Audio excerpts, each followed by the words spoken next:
جو جمعہ کے دن سورہ کہف کی تلاوت کرے گا اللہ تعالیٰ اس کے گھر سے خانہ کعبہ تک ایک نور کا راستہ پیدا فرمائے گا. اور ایک حدیث میں ہے اس جمعہ سے لے کر اگلے جمعہ تک جو کچھ بھی اس کی خطائیں ہیں اللہ معاف فرمائے گا. سورہ کہف کی تلاوت 2 فائدے بتائے. تیسرا سنو, سورہ کہف کی شروع کی 10 آیتیں جسے یاد ہو گئیں, سورہ کہف کی شروع کی 10 آیتیں جسے یاد ہو گئیں, میرے آقا فرماتے ہیں دنیا کا سب سے بڑا فتنہ دجال اللہ اس سے بھی اسے محفوظ رکھے گا. دجال کے فتنے سے محفوظ رہنے کے لیے سورہ کہف کی تلاوت ہر جمعہ کیا کرو گھروں میں, یا تو پھر کسی کی اچھی قرأت میں سنا کرو تاکہ دونوں ثواب برابر ہیں. تلاوت کرنے کے اور سننے کے ثواب ہیں. کہف ایک غار کا ذکر ہے جس میں اللہ تعالیٰ نے چند ایمان والوں کی فضیلت بیان کی ہے. عیسیٰ علیہ السلام کے زمانے کے 300 سال بعد, آپ کو آسمانوں سے اوپر اٹھا لیے جانے کے 300 سال بعد لوگوں میں عقیدہ بگڑ گیا تھا. ایک بادشاہ آیا تھا جس کا نام دقیانوس تھا, اور وہ ظالم تھا اور وہ لوگوں کا عقیدہ بدل رہا تھا, اور یہاں تک کہ وہ اپنے لیے سجدہ کرواتا, اپنی خدائی کا اعلان کر رہا تھا, یا پھر بتوں کی پرستی شروع ہو گئی. لیکن اس زمانے میں لوگ ڈر کے مارے گھر واپسی کرنے کی بات جیسے ہو رہی ہے ویسے ہی بادشاہ اپنے پیسوں کے بلبوتے ان کو یہ کہلاتے کہ تمہارا دین الگ ہے, تم الگ دین میں آئے تھے, واپس آ جاؤ. دھرم پریورتن بدل رہا تھا, کئی بدل چکے تھے. پیسوں کے لیے کچھ لوگ بدلتے ہیں, طاقت کے لیے کچھ لوگ بدلتے ہیں, ڈر سے کچھ لوگ بدلتے ہیں, لیکن جو اللہ والے ہیں وہ ہر زمانے میں قائم رہتے ہیں. بادشاہ کے کچھ وزیروں میں لوگ تھے جن کی تعداد 7 اور بعض روایتوں میں 8, اللہ بہتر جانتا ہے ان کی تعداد کتنی تھی. یہ الگ الگ لوگ تھے, یہ ایمان والے لوگ تھے جو اللہ پر ایمان رکھتے اور آخرت پر ایمان. اب وہاں جو ذکر کرتا اسے مار دیا جاتا. تو ان لوگوں نے ایک دن مشورہ کیا کہ اس شہر کو چھوڑ کر ہم دور چلے جاتے ہیں, اپنے ایمان کی حفاظت کریں. اب یہاں ایمان بچانا بہت مشکل ہو گیا ہے, ورنہ بادشاہ کے سامنے سر جھکانا پڑے گا, شرک اور کفر کرنا پڑے گا. ہم چلتے ہیں شہر سے باہر. یہ ساتوں نے راتوں رات مشورہ کیا اور نکل پڑے. ان کے ساتھ ایک کتا ہو لیا, اصحاب کہف کا کتا کہا جاتا ہے, ساتھ میں چلتا رہا. اور یہ لوگ آبادی سے بہت دور نکل کر باہر گئے, اور ایک غار تھا, اس غار میں ان لوگوں نے رات کو پناہ لی, سونے کے لیے چلے گئے. اور وہاں پر جب سونے کے لیے وہ لوگ گئے تو اللہ تعالیٰ فرماتا ہے فَضَرَبْنَا عَلَىٰ آذَانِهِمْ فِي الْكَهْفِ سِنِينَ عَدَدًا, ہم نے ان کے کانوں پر سالوں تک کے لیے نیند کو طاری کر دیا, سلا دیا ان کو رب تعالیٰ. وہ ایسی گہری نیند میں سو گئے کہ پھر اٹھے نہیں. دن گزرتے چلے گئے. بادشاہ کو کسی نے خبر کر دی کہ تیرے دربار کے یہ وزیر بھاگے ہیں. بادشاہ نے ڈھونڈنے کا حکم دیا, اور ڈھونڈتے ڈھونڈتے ان کے پیروں کے نشان سے وہاں غار تک لوگ پہنچ گئے. بادشاہ نے کہا, بادشاہ سے کسی ایک شخص نے کہا اس غار کے اندر یہ لوگ سو رہے ہیں. تو بادشاہ نے کہا ان کی سزا یہ ہے کہ اس غار کو اچھی طرح سے دیوار لگا کر بند کر دو, یہی ان کی قبر بن گئی, یہ کبھی باہر نہ آ سکے. ان کی سزا یہی ہے. دیوار تعمیر کر دی گئی اور غار کا منہ سب بند کر دیا گیا, وہ نکل نہیں سکتے تھے. اندر جیسے ہی وہ لوگ سو گئے, بادشاہ سزا دے کر چلا گیا. وہاں ایک چرواہا تھا, اس نے ان کا پورا واقعہ دیوار پر لکھ دیا. یہ کون لوگ تھے, ان کا نام کیا تھا, یہ کیوں اپنے شہر سے نکلے تھے, لکھ کر کے رکھ دیا. زمانے بدلتے گئے, مہینے, سال, اس کے بعد صدیاں, 300 سال گزر گئے. 300 سال گزر گئے تقریباً. 300 سال کے بعد اللہ تبارک و تعالیٰ نے دوبارہ انہیں اٹھایا. وہ جب اٹھے تو آپس میں ایک دوسرے کو دیکھنے لگے, پوچھنے لگے کتنی دیر ہو گئی سو کر کے. کسی نے کہا ہم رات کو آئے تھے صبح ہو گئی ہے, کسی نے کہا صبح آئے تھے دوپہر ہوئی. اب اسی سے آپ اندازہ لگا لیں کہ رب تبارک و تعالیٰ صدیوں کو چاہے تو منٹوں میں گھیر سکتا ہے. جب اصحاب کہف کے ایمان والوں کے لیے 300 سال آدھے دن کے برابر لگ رہے ہوں تو میرے مصطفیٰ کے معراج کا سفر اگر وہ لاکھوں سال کا بھی ہو تو دنیا والوں کے لیے منٹوں کا کیوں نہیں لگ سکتا؟ یہ اللہ رب العزت جیسا چاہے وقت کو گھیر دے اور چھوٹے وقت کو چاہے تو طویل کر دے. ہاں اب اٹھے اور اس کے بعد ان لوگوں نے پھر آپس میں دیکھ کر نشانیاں بھی بدلی ہوئی تھیں, بال بڑے تھے, ناخن بہت بڑے ہو چکے تھے, سب تبدیلی تھی. تو پھر انہوں نے کہا خیر جیسا بھی ہے ایک صاحب کو بھیجو تاکہ کھانا لے آئے, بھوک لگی. تو ایک صاحب ان میں جو تھے ان کو کہا کہ چھپ کر کے جانا, کہیں بادشاہ کے کارندے دیکھ نہ لیں ورنہ وہ ہمیں پکڑ لیں گے تو پھر اپنے دین میں واپس لے جائیں گے یا تو پھر ہمیں ہلاک کر دیں گے. یرجموکم او یعیدوکم فی ملتہم, وہ اپنی دین میں ہمیں واپس لے جائیں گے, سنبھل کر جانا. پھر ایک صاحب نکلے پیسے لے کر کے, بازار میں گئے کھانا لینے کے لیے, کھانا خریدا اور پیسے دیا. ارے 300 سال پہلے کا سکہ تھا, کتنی بادشاہتیں آئی گئی. دکان والے نے دیکھا اور کہا یہ کیا دے رہے ہو؟ کہا پیسہ دے رہے ہیں. کہا یہ پیسے کہاں سے تمہیں ملے؟ کہا یہ ہمارے اپنے پیسے ہیں. دکان والے کو شک ہوا کہ اس کو شاید پرانا کوئی خزانہ ہاتھ لگا ہوگا, کیونکہ سونے کے سکے ہوتے تھے پہلے, چاندی کے سونے کے سکے, یہی کرنسی ہوتی تھی. یہ نوٹوں کی, یہ یہودیوں کی کرنسی جس کو آج ہم استعمال کر رہے ہیں. اصل جو کرنسی تھی وہ سونے اور چاندی کی ہوا کرتی.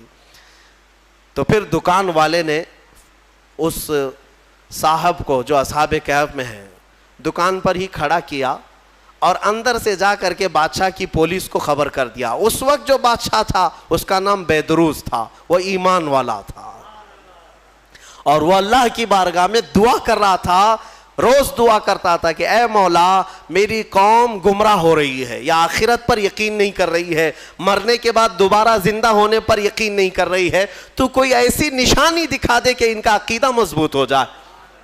ہاں, بادشاہ کی دعا پر اللہ تبارک و تعالیٰ نے دوبارہ ان کو زندہ کیا ہے. تو بیدروس کے پاس جب یہ خبر پہنچی کہ ایسا ایسا ایک شخص آیا ہے جو پرانے زمانے کے سکے لے آیا ہے, تو بادشاہ نے اپنی فوج کو ساتھ کر دیا کہ جاؤ اس شخص کے ساتھ, یہ کہاں سے آیا. جب یہ کھانا لینے آئے ہوئے صاحب نکل کر کے واپس پوری فوج کے ساتھ غار آ رہے تھے, تو اصحاب کہف نے کہا ہمارا ساتھی پکڑا گیا اور بادشاہ کی فوج آ رہی ہے ہمیں گرفتار کرنے.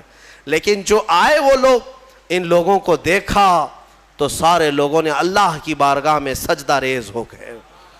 کہا اصحاب کہف کے بارے میں ان لوگوں نے سن رکھا تھا کہ کچھ لوگ ایسے تھے جو بادشاہ سے اپنا ایمان بچا کر چلے گئے تھے اور غار ان کے لیے قبر بنا دی گئی تھی, اور آج غار کھلا ہے اور اس میں یہ لوگ زندہ سلامت بیٹھے ہوئے, 300 سال کے بعد زندہ سلامت بیٹھے.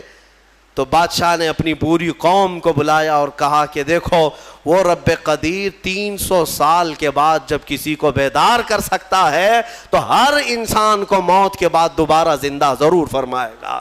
عقیدہ آخرت کو زندہ کیا. اب اصحاب کہف دوبارہ اپنی غار میں گئے, کھانے ہونے کا مسئلہ تو ختم, اور دوبارہ ان کو نیند لگ گئی. اللہ نے پھر ان کو گہری نیند میں سلا دیا. جیسی ہی وہ سو گئے تو اصحاب کہف کا کتا بھی اسی طرح زندہ ہوا, اسی طرح پھر سویا. اب جو بیدروس تھا اس نے دیوار پھر سے بنا دی اور ان کا پورا واقعہ لکھا, اور وہاں ایک مسجد بنائی, اور مسجد بنا کر وہ ڈیٹ, وہ جو دن تھا جس دن وہ اٹھے تھے, اس دن کو یادگار کے طور پر سارے لوگوں کو اعلان کیا کہ سال میں جب یہ دن آئے گا سب یہاں جمع ہوں گے اور اللہ کی عبادت کریں گے. اسی سے تو عرس کی شرعی حیثیت بھی ثابت ہوتی ہے. اولیاء اکرام کے عرس ہم جو مناتے ہیں قرآن پاک میں موجود ہے. اصحاب کہف جس دن سوئے جس دن اٹھے وہ تاریخ لکھ دی گئی. بہرحال اب اصحاب کہف کو دوبارہ جب اندر رکھا گیا تھا تو سونے کے تابوت بنائے تھے بادشاہ نے. یہ بیدروس نے سونے کے جنازے تابوت بنا کر اس میں ان کو لٹایا اور اندر رکھا. ایک ہی دن کے بعد وہ بادشاہ کے خواب میں آئے اور کہنے لگے کہ ہم دنیا سے بھاگ کر کے یہاں آئے اور تو دنیا ہمارے پاس لایا ہے, فوراً ہمیں اس سونے اور چاندی سے الگ کر. پھر دوبارہ ان کا غار کھولا گیا, پھر وہ سونے کے تابوت سے انہیں نکالا گیا اور پھر صاف مٹی میں انہیں سلایا گیا. یعنی میرے عزیزو اندازہ کرو ان 7 لوگوں کے بارے میں کہیں قرآن میں یہ نہیں ہے کہ وہ نبی ہیں، وہ شہید ہیں، وہ صدیق ہیں، نہیں، بلکہ مولا فرماتا ہے وہ 7 نوجوان تھے جنہوں نے اپنا ایمان بادشاہ سے بچا کر اللہ پر یقین کر کے غار میں پناہ لی، تو اللہ نے ان کا تصرف اور طاقت اتنی عطا کی کہ ان کی سونے کے بعد بھی وہ جس کے خواب میں جائیں چلے جائیں اور 300 سال بعد جب چاہیں بیدار ہو جائیں۔ اب جن کے بارے میں صاف ثابت ہے کہ امت مصطفیٰ کی یہ اولیاء ہیں، صدیق ہیں، شہید ہیں، تو کیا وہ اپنی قبروں میں زندہ نہیں ہو سکتے؟ اور اگر صدیق شہید زندہ ہیں تو میرا مصطفیٰ بھی اپنی قبر میں زندہ ہے۔ رسول پاک صلی اللہ علیہ وسلم کی زندگی پاک کو کیا سمجھ سکتے؟ اصحاب کہف کا یہ جو واقعہ ہے یہ قرآن پاک میں بیان کیا گیا۔ عزیزان گرامی، اب بھی اصحاب کہف اپنی غار میں سو رہے ہیں، اب بھی سو رہے ہیں، یہاں تک کہ حدیث میں ہے ہر عاشوراء کی محرم کی تاریخ کو، یعنی 10ویں محرم کو وہ کروٹ بھی بدلتے ہیں۔ اور قرآن یہ کہتا ہے کہ سورج بھی ان کے اوپر سے جاتا ہے۔ وہ غار ایسی کیفیت میں، لوکیشن ایسا ہے اس غار کا کہ سورج جب جاتا ہے تو دوپہر کے وقت آتا ہے تو سورج اس طرف کو ہو جاتا ہے ڈھلنے کے وقت، گرمیوں میں اس طرف، ٹھنڈیوں میں اس طرف۔ اور مولا تعالیٰ قرآن میں فرماتا ہے کہ اللہ تعالیٰ نے ہر موسم کی سختی سے ان کو محفوظ رکھا ہے۔ سورہ کہف میں دوسرے صفحے میں آپ پڑھ لیں، سورج کی تپش سے، بارش کی سڑن سے، ٹھنڈیوں کے گلانے سے اللہ ان کی حفاظت فرمایا۔ اور پھر فرماتا ہے وَتَحْسَبُهُمْ أَيْقَاظًا وَهُمْ رُقُودٌ، تم اگر ان کو دیکھو گے، اللہ فرماتا ہے، تو تمہیں وہ جاگتے ہوئے نظر آئیں گے۔ تَحْسَبُهُمْ أَيْقَاظًا وَهُمْ رُقُودٌ، جبکہ وہ سو رہے ہیں۔ وَنُقَلِّبُهُمْ ذَاتَ الْيَمِينِ وَذَاتَ الشِّمَالِ، اللہ فرماتا ہے ہم ان کو کبھی دائیں جانب کروٹ دیتے ہیں، کبھی بائیں جانب کروٹ دیتے ہیں۔ اور اتنا ہی نہیں، وَقَلْبُهُمْ بَاسِطٌ ذِرَاعَيْهِ بِالْوَسِيطِ، اللہ فرماتا ہے اور ان کا کتا پالتی مار کر ان کے قریب میں بیٹھا ہوا ہے، یعنی چاروں پیر جیسے کتا کسی کی نگرانی میں بیٹھتا ہے۔ قرآن کہہ رہا ہے ان کا کتا چاروں پیر پھیلائے ہوئے ان کے پاس بیٹھا ہوا ہے۔ کتے کے بارے میں قرآن میں آیا جس کا نام بھی قطمیر، وہ کتا ابھی بھی بیٹھا ہوا ہے غار میں۔ اور رب تعالیٰ یہ بھی فرماتا ہے تم انہیں دیکھ نہیں سکو گے، اگر دیکھنے کی کوشش کرو گے لَوَلَّيْتَ مِنْهُمْ فِرَارًا وَلَمُلِئْتَ مِنْهُمْ رُعْبًا، تم پیٹ پھیر کر بھاگ جاؤ گے، ایسا رعب ہم طاری کریں گے، رعب طاری ہو جائے گا، کوئی دیکھ نہیں سکے گا وہ کس کیفیت میں ہے۔ اللہ ان کی حفاظت کر رہا ہے۔ اب میں اس پورے سورہ کہف کے بعد اخیر میں ایک جملہ ضرور کہنا چاہوں گا۔ عزیزان گرامی، اصحاب کہف ایمان والے تھے، ایمان والے تھے اور اللہ تعالیٰ کے محبوب بندے تھے، لیکن کتا کون سے ایمان والا ہے؟ کتا کون ہے؟ کتا تو ایک جانور ہے، اور اس کے بارے میں حدیث میں آیا ہے سارے جانور قیامت کے دن ختم کر دیا جائیں گے اور معدوم کر دیا جائیں گے، ان کا وجود ختم کر دیا جائے گا، لیکن کچھ جانوروں کا ذکر میرے آقا نے حدیث میں فرمایا وہ جنت میں بھی جائیں گے۔ ان جانوروں میں اصحاب کہف کا کتا بھی ان کے ساتھ جنت میں جائے گا۔ اصحاب کہف کا کتا جنت میں جائے گا۔ اب مجھے یہ توجہ چاہتا ہوں، اصحاب کہف کا کتا جنت میں کیوں جائے گا؟ اس لیے میرے عزیزو ہے کتا، لیکن تھا اللہ والوں کے ساتھ۔ تھا کس کے ساتھ؟ اللہ والوں کے ساتھ تھا۔ اسی لیے کہتے ہیں اولیاء اکرام کے دامن سے جو چیز لگ جاتی ہے وہ بھی نسبت سے بڑی محترم ہو جاتی ہے۔ اصحاب کہف کا کتا اگر ان کے قریب ہو کر جنت میں جا سکتا ہے تو ہم غوث کے دیوانے ہو کر کیوں نہیں جا سکتے؟ اسی لیے بریلی کے امام نے گنگنایا بھی تو یوں گنگنایا، یا غوث تجھ سے در سے سگ، اور سگ سے ہے مجھ کو نسبت، میری گردن میں بھی ہے دور کا ڈورا تیرا۔ اس نشانی کے جو سگ ہیں، سگ کہتے ہیں کتے کو، اعلیٰ حضرت کیا کہتے ہیں؟ غوث تم سے دربار کو نسبت ہے، تمہارے دربار سے تمہارے کتے کو نسبت ہے، اور تمہارے کتے سے مجھے نسبت ہے، اور میری گردن میں بھی ہے دور کا ڈورا تیرا۔ اور جن کتوں کے گلے میں پٹا ہوتا ہے اسے میونسپلٹی والے نہیں پکڑتے، ہاں کیوں؟ اس لیے کہ کسی کا پالا ہوا ہے، کوئی ہاتھ نہیں لگاتا۔ اعلیٰ حضرت فرماتے ہیں اس نشانی کے جو سگ ہیں نہیں مارے جاتے، یا غوث حشر تک میرے گلے میں رہے پٹا تیرا۔ اللہ تعالی ہم سب کو قادری پٹا عطا فرمائے۔ کیا دبے جس پہ حمایت کا ہو پنجہ تیرا، شیر کو خطرے میں لاتا نہیں کتا تیرا۔ ہم اسی بات پر فخر کرتے ہیں۔ اعلیٰ حضرت نے بھی فخر کرنا جو سکھایا ہے وہ اس پر ہے کہ میری قسمت کی قسم کھائیں سغان بغداد۔ اعلیٰ حضرت فرماتے ہیں بغداد کے کتے بھی اگر مجھے دیکھیں گے تو میری قسمت کی قسم کھائیں گے۔ کس بات پر؟ اعلیٰ حضرت فرماتے ہیں میری قسمت کی قسم کھائیں سگان بغداد، ہند میں رہ کے بھی دیتا رہوں گا پہرا تیرا۔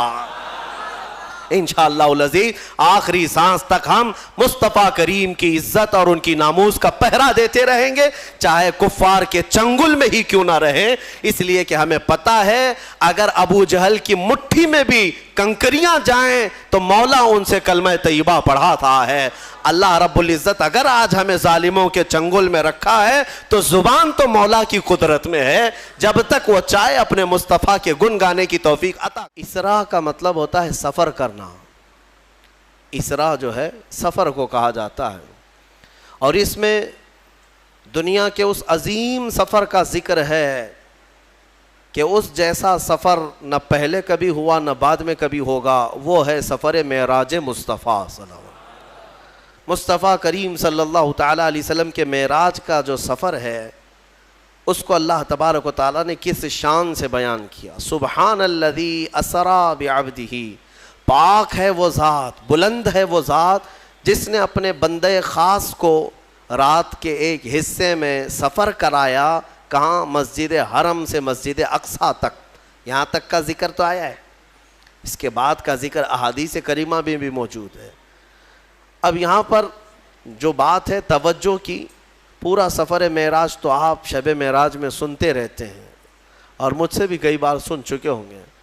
میں یہاں ایک اہم بات عرض کر کے آگے بڑھ جاؤں گا۔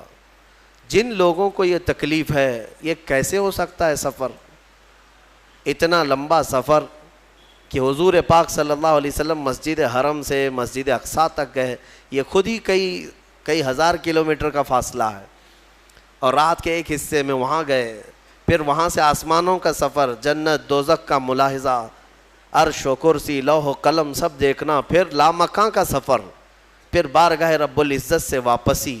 یہ سفر کیسے ہو سکتا ہے؟ تو جو لوگ یہ سوال کرتے ہیں وہ رسول پاک صلی اللہ تعالیٰ علیہ وسلم کو شاید اپنے جیسا سمجھتے ہیں کہ تم نہیں کر سکتے تو رسول بھی نہیں کر سکتے۔ حضور پاک صلی اللہ تعالیٰ علیہ وسلم کو اپنے جیسا جو سمجھے گا وہ یہ سوال کرے گا۔ اور رہی بات ایسے کم عقلوں کے جواب کے لیے ہی اس پارے کی شروعات میں ہی اللہ نے فرما دیا، سب کا منہ بند ہو جائے گا۔ جواب سنو، اللہ تعالیٰ فرما رہا ہے، یہ نہیں فرمایا کہ وہ رسول بلند ہے جو رات کے ایک حصے میں مسجد حرم سے مسجد اقصیٰ تک کا سفر کیا، بلکہ مولا فرماتا ہے وہ ذات بلند ہے جس نے اپنے رسول کو سفر کرایا۔ میاں جب رب تعالیٰ کرانا چاہے وہ تو کن سے پوری زمین کو پیدا کر دے، کن سے پورے آسمان کو پیدا کر دے۔ وہ اگر اپنے محبوب کو ایک آن میں پوری دنیا کا کیا پوری کائنات کا سفر کرا دے تو اس کے لیے ناممکن تو نہیں ہے، اس کے لیے ناممکن نہیں ہے۔ تو جن لوگوں کو یہ اعتراض ہے، یعنی مسلمان ہوتے ہوئے، نام کے مسلمان ہوتے ہوئے جن کو یہ اعتراض ہے، گویا کہ وہ اپنے رب ذوالجلال کی قدرت پر اعتراض کر رہے ہیں۔ رب تعالیٰ نے فرمایا کہ وہ بلند ہے ذات جس نے سفر کرایا ہے اپنے رسول کو، تو کرانے والا جب اللہ رب العزت ہو تو پھر سوال ہی نہیں پڑتا کہ حضور کتنے دیر میں گئے کتنی دیر میں آئے۔ اب یہاں پر مفسر شہیر حکیم الامت نے کتنی بہترین بات لکھی ہے کہ اس سفر کی شروعات کو کن لفظوں سے بیان کیا جا رہا ہے، کہاں سے شروع ہو رہا ہے یہ پارہ؟ سبحان الذی۔ سبحان، جب بھی کوئی اچھی چیز دیکھتے ہیں تو آپ کیا کہتے ہیں؟ ارے آپ کو بولے بغیر آپ نے سبحان اللہ کہا۔ آپ نعت خوانوں کی مجمع میں بیٹھے تو پھر آخر تک تو ایک تسبیح ہو ہی جاتی ہے آپ کی، سبحان اللہ۔ تو یہ کسی تعجب کی چیز اور سب سے بہترین اور اچھی چیز محسوس ہو تو سبحان اللہ کہتے ہیں. بلند ہے اللہ کی ذات، پاک ہے اللہ کی ذات. اس سفر کی شروعات سبحان سے ہو رہی ہے. اس کی وجہ بتاتے ہوئے ایک نفیس نقطہ بیان کرتے ہیں. ہوتا یہ ہے کہ جب ہمارے گھروں میں کوئی دولہا بنے، ہمارے بیٹے کی شادی ہو، آپ کے بیٹے کی شادی ہو، تو جب دولہا بنایا جاتا ہے تو گھر میں اس کو سجایا جاتا ہے، جوڑا پہنایا جاتا ہے، پھر اس کو صحرا پہنائے، عمامہ پہنائے، اور اس کے بعد پھر اس کو گھوڑے پر سوار کرتے ہیں. اور جیسی ہی دولہا گھوڑے پر سوار ہو کہ گھوڑی پر سوار ہو یا اب کے زمانے میں کار میں سوار ہو، جب بارات کے لیے جا رہا ہو، بارات اس کی جا رہی ہو اپنے نکاح خانے کی طرف، تب جیسی ہی دولہا سوار ہوتا ہے تو گھر کے جو بڑے ہوتے ہیں نا، ماں باپ بھائی بہن یا جو بھی گھر میں بڑے ہوں، وہ آتے ہیں صدقہ اتارتے ہیں، جانے سے پہلے صدقہ اتارتے ہیں. اور لوگوں سے یہ کہا جاتا ہے کہ سبحان اللہ کہو، ماشاء اللہ کہو، نظر نہ لگے. دولہے کو کیا کہا جاتا ہے؟ جب پورا مکمل سج جائے تو ماں باپ، رشتہ دار جو قریبی ہوتے ہیں وہ کہتے ہیں دولہا کیا خوب لگ رہا ہے میرا بیٹا، سبحان اللہ، میرا بیٹا بڑا عمدہ دولہا لگ رہا ہے، سبحان اللہ. تو حکیم الامت فرماتے ہیں وہ رات یاد کرو جب معراج کی تھی. اللہ رب العزت نے جبرائیل امین کو بھیجا اپنے حبیب کو بلانے کے لیے. رسول پاک صلی اللہ تعالیٰ علیہ وسلم کو وہ رات کے وقت آئے، بیدار کیے اور مسجد حرم میں لے گئے اور وہاں زمزم سے غسل فرمایا. اور وہاں سواری کھڑی تھی، براق سواری پر میرے آقا صلی اللہ علیہ وسلم کو سوار کرایا گیا. اب جانا ہے بیت المقدس، جہاں 1,24,000 باراتی کی شکل میں انبیاء اکرام دولہے کے انتظار میں ہیں. دولہے کے انتظار میں ہیں انبیاء کرام علیہ السلام کہ وہ حسین دولہا آئے گا اور ہماری امامت کرے گا. تو اب یہ پوری کائنات کا حسین دولہا جب براق کی سواری پر سوار ہوتا ہے، وہاں کون تھا؟ یہ آمینہ کا در یتیم. جب براق پر سوار ہوا ہے تو ماں بھی نہیں ہے، کیونکہ ماں بچپن میں انتقال کر چکی. باپ بھی نہیں ہے، باپ پیدا ہونے سے پہلے انتقال کر چکے. دادا نہیں ہے، وہاں کوئی عظیم رشتہ دار نہیں ہے. جبرائیل امین نے سوار کیا براق پر، اور جب جانے کی باری ہوئی مولا نے فرمایا دنیا کے دولہوں کو ان کے گھر والے سبحان اللہ کہتے ہیں، میرا محبوب دولہا بنا ہے تو خود خالق کائنات کہتا ہے سبحان الذی اسری بعبدہ، سبحان الذی اسری بعبدہ. پاک ہے وہ ذات جس نے اپنے بندے کو سفر کرایا.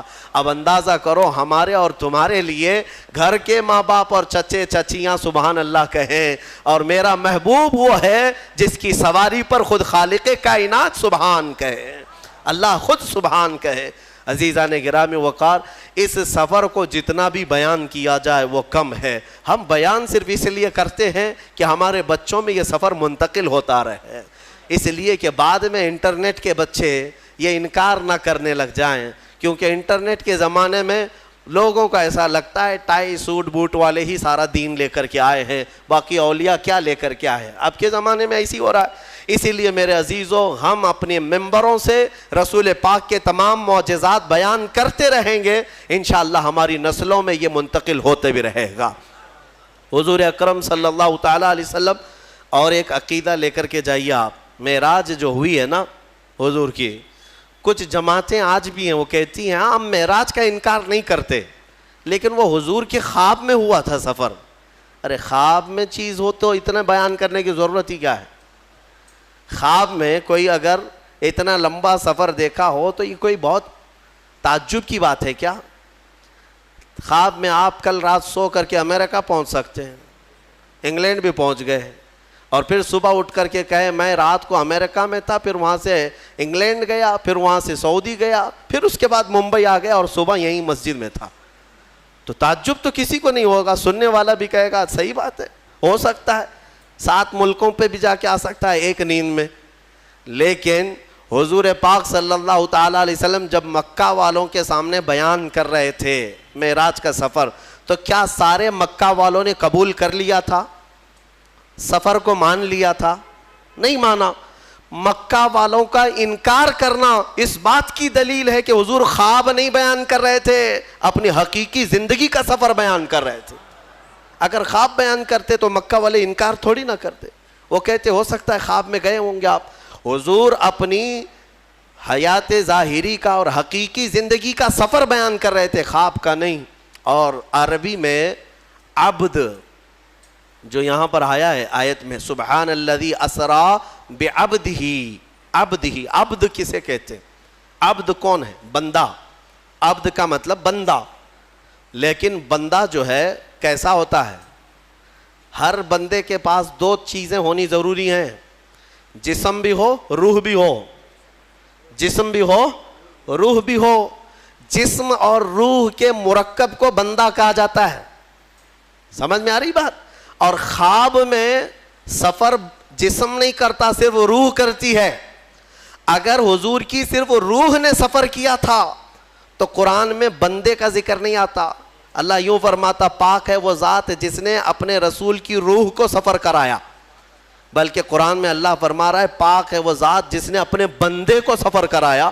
بندے کا مطلب ہے کہ رسول روح اور جسم دونوں کے ساتھ گئے تھے، روح اور جسم دونوں کے ساتھ گئے تھے۔ اب یہاں پر ایک مسئلہ یہ بھی آتا ہے کہ پرانے زمانے کے جو فلسفی تھے، فلاسفہ جن کو کہتے ہیں، فلسفی والے لوگ، وہ اس بات کا انکار کرتے تھے کہ ممکن نہیں ہے آسمانوں کے اوپر جانا، کیونکہ آسمان جو ہے یہ دھوئیں کا نام نہیں ہے، یہ بادل نہیں ہے۔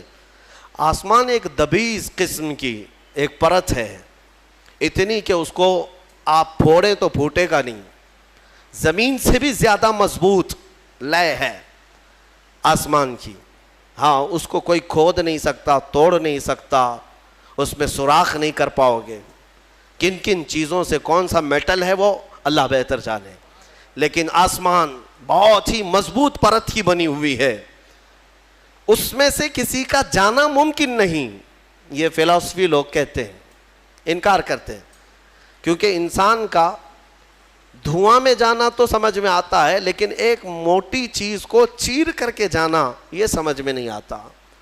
اس کے لیے ابھی کے زمانے میں ہمارے بعض علماء نے یہ بتایا، نکتے کے طور پر میں بتاتا ہوں میرے عزیزو، ہماری آنکھ میں نور کا ایک چھوٹا سا ذرہ ہوتا ہے جس سے ہم دیکھتے ہیں۔ آنکھ بند کیے کچھ نہیں دکھتا، کھولے تو نظر آتا ہے۔ وہ جو نظر آتی ہے چیز کس کی وجہ سے نظر آتی ہے؟ آنکھ کے اندر جو نور کا قطرہ ہے، بہت چھوٹا سا ہے، بہت چھوٹا سا، اس نور کے ذرے سے تم ساری چیزیں دیکھتے ہو۔ اگر وہ نور بجھ گیا تو آنکھیں تمہاری سفید ہو جائیں گی، کچھ بھی نہیں رہے گا، دکھائی نہیں دے گا، ٹھیک ہے؟ وہ نور کا ہلکا ذرہ ہر چیز کو دیکھتا ہے۔ ادھر سے میں یہاں بیٹھا ہوں، وہاں تک کا نظر آ رہا ہے۔ ہم نے چشمہ لگا دیا، گلاس لگا دیا آنکھ پہ، اب یہ نور کا جو ذرہ ہے، کیا یہ شیشہ پھاڑ کر کے جا رہا ہے باہر؟ شیشہ جیسا کا ہے ویسا ہی ہے، لیکن نور کا ذرہ ادھر سے ادھر جا رہا ہے، کیونکہ نور کے لیے پھاڑنا ضروری نہیں۔ اب آنکھوں کے اندر موجود ایک ہلکا ذرہ شیشے کو بغیر پھاڑے دور تک جا سکتا ہے، تو جو سراپا نور ہے وہ آسمانوں کا سفر بغیر پھاڑے کیوں نہیں جا سکتے؟ ہاں، لیکن ساتھ میں روایتیں ہیں کہ آسمانوں کے دروازے ہیں جو میرے مصطفیٰ کریم کے لیے اس رات کھولے گئے تھے۔ عزیزان گرامی، رسول کریم صلی اللہ تعالیٰ علیہ وسلم کے سفر کے بارے میں زیادہ الجھنوں کے شکار ہونے والے گمراہ ہو جاتے ہیں، کیونکہ وہ رسول کا معجزہ ہے، میرے آقا کا معجزہ ہے۔ بہت زیادہ سمجھنے کی کوشش کرنے کے لیے لوگ پتہ نہیں کیا کیا ادھر ادھر کی تک بندیاں لاتے ہیں۔ میں اعلیٰ حضرت کا ایک شعر پڑھ دیتا ہوں جس میں پورا سفر معراج تمہیں سمجھ میں آ جائے۔ حضور پاک صلی اللہ تعالیٰ علیہ وسلم کا سارا سفر اگر سمجھنا ہے تو ایک شعر، اس شعر سے پہلے یہ بھی سننا ہوگا۔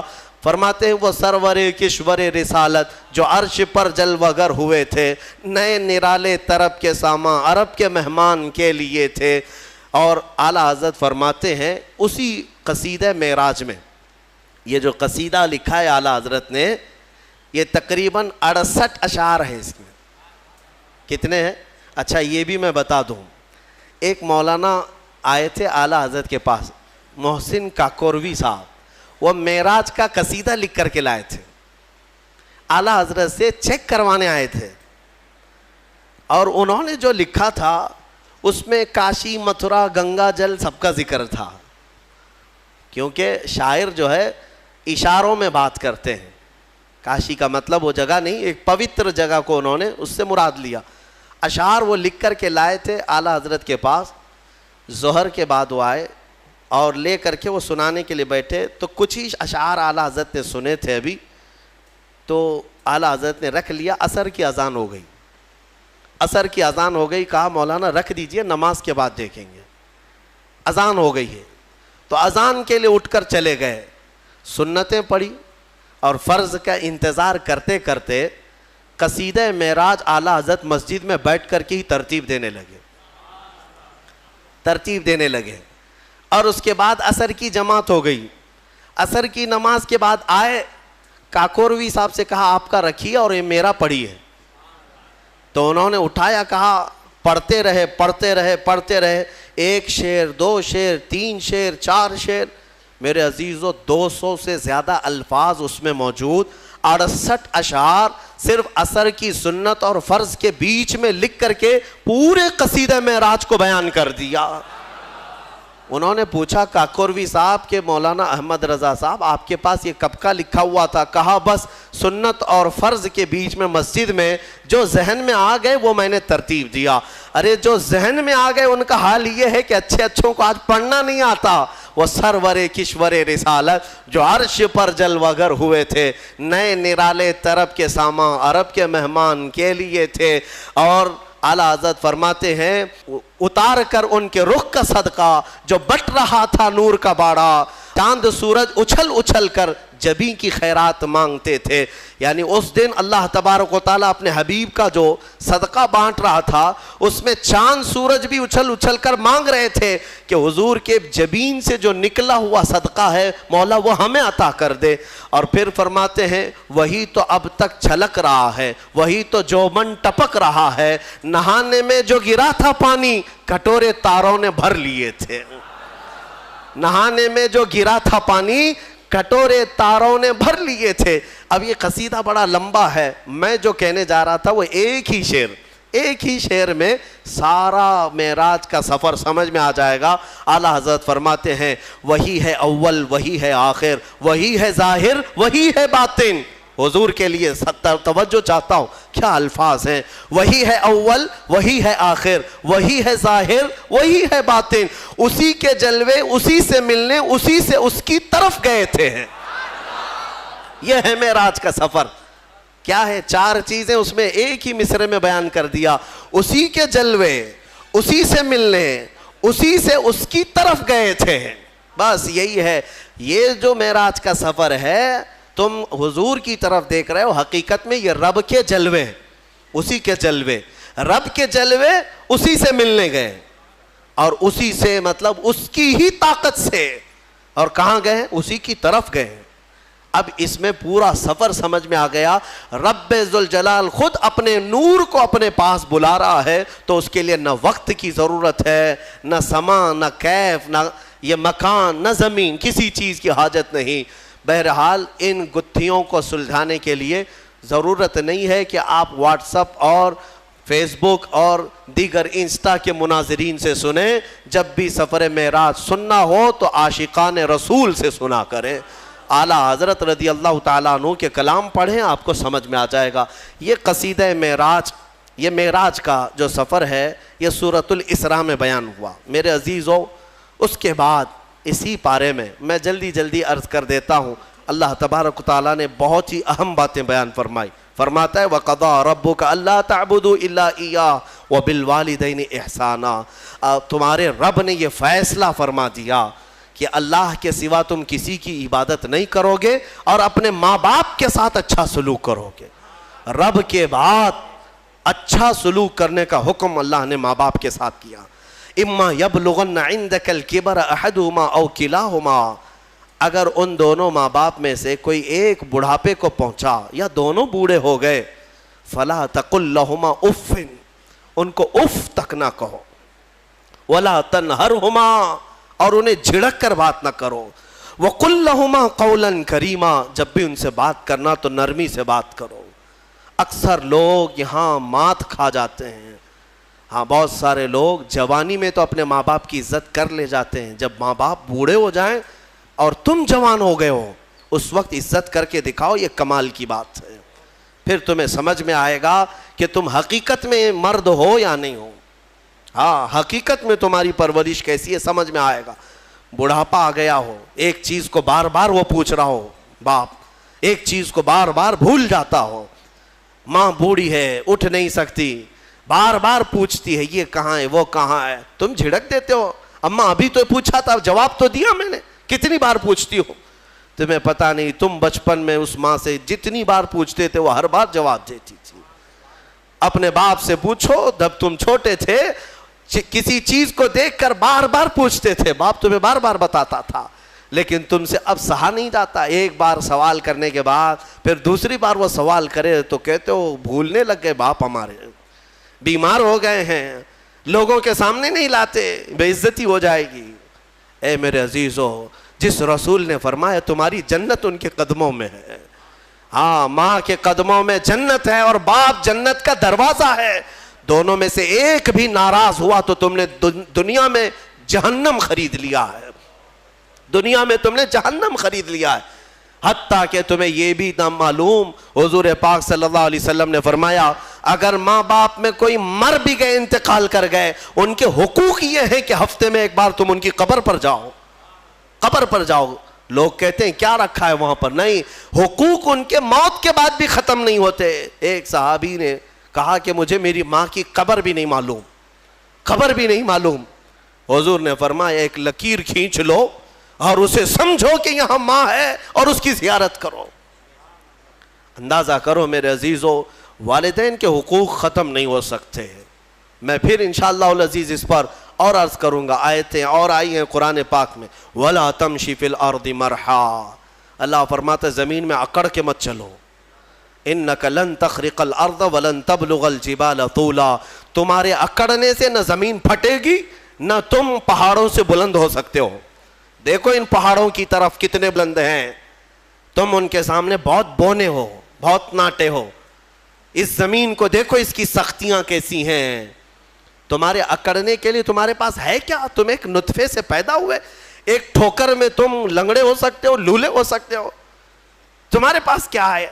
مولا علی کرم اللہ وجہہ الکریم کے پاس ایک شخص آیا اور کہا کہ حضور انسان کی بساط کتنی ہے، انسان کی طاقت کتنی ہے؟ تو انہوں نے فرمایا کہ کھڑے ہو جاؤ سامنے، کہا ایک ٹانگ اٹھاؤ، ایک پیر اٹھایا، وہ ایک پیر اٹھا کر کھڑا تھا تو حضرت علی نے کہا دوسرا بھی اٹھا لو۔ کہا کہ حضور دوسرا کیسے اٹھائے، اوندھے منہ گر جاؤں گا۔ کہا بس تیری بساط اتنی ہی ہے، اتنی ہی ہے طاقت کہ اگر دوسرا بھی اٹھاؤ گے تو اوندھے منہ گر جاؤ گے۔ ہمارے پاس میرے عزیزو اتنی چیزیں نہیں ہیں کہ ہم پوری دنیا میں ادھر سے ادھر نظام کو بدل سکیں۔ غرور اور گھمنڈ جب آتا ہے انسان کو اللہ ڈھیل دیتا ہے۔ ہاں کچھ انسان ایسے ہیں جو زمینوں کے زمین فتح کر لیتے ہیں، مال بھی لے لیتے ہیں، حکومت بھی قائم کر لیتے ہیں، لیکن یہ صرف اور صرف رب کی ڈھیل کی وجہ سے۔ اور قرآن میں مولا فرماتا ہے ان کی طاقت ایسی ہے ان انسانوں کی کہ اگر ایک مکھی مر جائے تو اسے زندہ نہیں کر سکے گا، یہ ایک مچھر مر جائے تو تم اسے زندہ نہیں کر سکو گے۔ تم کتنے کمزور ہو تمہیں پتہ بھی نہیں ہے۔ ہاں تمہاری دھڑکنیں جس دن رک گئی، تمہارے کروڑوں کی دولت لگا کر کے بھی تم سانسوں کو دوبارہ نہیں لا سکتے۔ میں نے ایک بڑی ہی عجیب و غریب بات پڑھی تھی، یہ کوریا کا غالباً ایک بہت بڑا امیر جس کی کمپنی ہے، مشہور موبائل کی کمپنی، دنیا میں سب سے زیادہ بکنے والے موبائل کی کمپنی کا مالک، جس کا حال یہ تھا کہ وہ جب چاہتا حکومتوں کو بدل دیتا تھا، اپنے ملک کی حکومت کو بدل دیتا، کبھی پریزیڈنٹ کو کبھی پرائم منسٹر کو ختم کر دیتا، اتنا پیسے کا مالک تھا۔ یہ ابھی زیادہ دن کی بات نہیں، 2012-13 کی بات ہے۔ اچانک اس شخص کو ایک بیماری لاحق ہوئی، بستر پر گر گیا، کوما میں چلا گیا، اور اس کا بیٹا موجود ہے اور اس نے دنیا کے مہنگے ترین ڈاکٹروں کو بلایا اور پر ڈے 100 کروڑ کا خرچ بھی اگر لگے اپنے باپ کو بولنے کے قابل بنا دے اور روٹی کھانے کے قابل بنا دے. 100 کروڑ پر ڈے خرچ کر کے بھی کوئی ایک ڈاکٹر نہ اسے بولنے کے قابل بنایا, نہ بات کرنے کے قابل, نہ روٹی کا ایک لقمہ کھانے کے قابل. 4 سال تک بستر پر پڑا رہا مردہ لاش کی طرح. 4 سال کے بعد کروڑوں ڈالر اس پر خرچ ہو چکے, پھر وہ دنیا سے نکل گیا, ختم ہو گیا. وہ شخص جس کا غرور یہ تھا کہ میں دنیا کی ہر چیز خرید سکتا ہوں, میں دنیا کی حکومتوں کو بدل سکتا ہوں, اپنے بستر سے اٹھنے کی طاقت نہیں تھی اور سامنے موجود کسی ایک بندے سے ایک جملہ بات کرنے کی طاقت نہیں تھی. تم کیا سمجھتے ہو؟ اسی لیے میرے مولا کا فرمان سنو, زمین پر اکڑ کر مت چلو. آج یہ کفار و مشرکین جتنا ہماری زمین پر اکڑ رہے ہیں, ایک دن پکڑ آنے والی ہے, آئے گی پکڑ. ظالم اگر یہ سمجھتے ہیں کہ ان کے کاموں سے کوئی بے خبر ہے, سب کوئی نہیں دیکھ رہا ہے, اللہ رب العزت ہر کام سے باخبر ہے, دیکھ رہا ہے. تم ظلم کی انتہا کرتے جاؤ. غرور اور گھمنڈ آج نشہ کس کا؟ حکومت کا, تخت کا. ارے یہ تخت فرعون کے پاس بھی آیا, قارون, حامان, شداد, یہ اتنے بڑے بڑے لوگ ہیں دنیا کے جن کے پاس آدھی سے زیادہ دنیا موجود تھی. تمہارے پاس ابھی کچھ بھی نہیں ہے, تمہارے پاس ابھی کچھ بھی نہیں. ان لوگوں کے پاس اتنا سونا تھا کہ وہ جنتیں بنانے پر لگ گئے تھے دنیا میں. ایک اینٹ سونے کی, ایک اینٹ چاندی کی رکھ کر کے محلات بنا رہے تھے. تمہارے پاس ابھی کچھ نہیں آیا, اور رب ذوالجلال نے ان ظالموں کو مچھروں سے, پانیوں سے, ہواؤں سے ہلاک کیا ہے. اور آج یہ آتنک مچانے والے یہ سمجھتے ہیں کہ ہم جہاں چاہیں آگ لگا دیں گے, ہم جتنوں کو چاہیں گے مار دیں گے. تم اپنے ظلم کے کاموں کو جاری رکھو, انشاءاللہ العزیز وہ دن یاد رکھنا کہ ہمارے بزرگوں نے فرمایا کہ اگر تم فرعون ہو تو موسیٰ بھی ضرور آئے گا. اگر تم نمرود ہو تو مچھر بھی تمہاری ہلاکت کے لیے آئے گا. اللہ رب العزت غرور کرنے والوں کو دنیا میں بھی سزا دیتا ہے, اور آخرت کے متعلق حکم ہے کہ ان کو چونٹیوں کی طرح بنایا جائے گا, چونٹیوں کی طرح. اور حکم ہوگا کہ اے اہل محشر, ان کو روندو اپنے پاؤں سے, روندو اپنے پاؤں سے. جو گھمنڈ کرتے تھے دنیا میں, غرور کرتے تھے, اور انہیں پاؤں سے لوگ روند رہے ہوں گے, وہ چھوٹی چھوٹی ہو چکے ہوں گے. اور رب تبارک و تعالیٰ ان سے فرمائے گا یہ وہ لوگ ہیں دنیا میں جو اکڑتے تھے, گھمنڈ کرتے تھے, غرور کرتے تھے, اور انہیں ایسا لگتا تھا کہ ساری طاقت ان کے پاس ہے. میرے عزیزو, آپ سے بھی میں یہی کہوں گا, عاجزی اختیار کرو. تواضع انکساری اچھی چیز ہے, اور کیسے پتہ چلے, بڑھ کر کے سلام کیا کرو, چاہے چھوٹا ہو بڑا ہو. تمہارے دل میں کبر نہ آئے, غرور نہ آئے. ہر ایک کو اہمیت دیا کرو, اچھا کپڑے پہننے والا ہو کہ تنگ کپڑے پہننے والا ہو, غریب ہو کہ امیر ہو, فقیر ہو کہ غنی ہو, آپ اسے سلام میں پہل کریں, اسے مصافحہ کریں. حضرت ابوبکر صدیق رضی اللہ تعالیٰ عنہ کا حال یہ تھا کہ کوڑ کی بیماری والا, کوڑ کی بیماری جس سے لوگ بھاگتے ہیں, وہ بھی اگر آتا تو حضرت ابوبکر صدیق دسترخوان پہ اپنے بغل میں بٹھاتے تھے اور اپنے برتن سے کھلاتے تھے. یہ نہیں ہے, حالانکہ حدیث پاک میں بچنے کا حکم دیا گیا ہے, لیکن صرف اور صرف تواضع انکساری کے طور پر. تواضع اور انکساری انسان کو بلند بناتی ہے. اسی لیے حکیموں نے کہا ہے جس شاخ میں پھل ہوتے ہیں وہ جھکی رہتی ہے, پھل ہوں تو ٹہنی جھکی رہتی ہے, اور جس شاخ میں پھل نہیں ہے تو اکڑی رہتی ہے, تنی رہتی ہے. اگر تمہارے اندر اخلاق اچھے ہیں تو جھکے رہو گے, اور اخلاق نہیں ہے تو اکڑے رہو گے. غرور و تکبر بغیر اخلاق والوں کے آتے ہیں.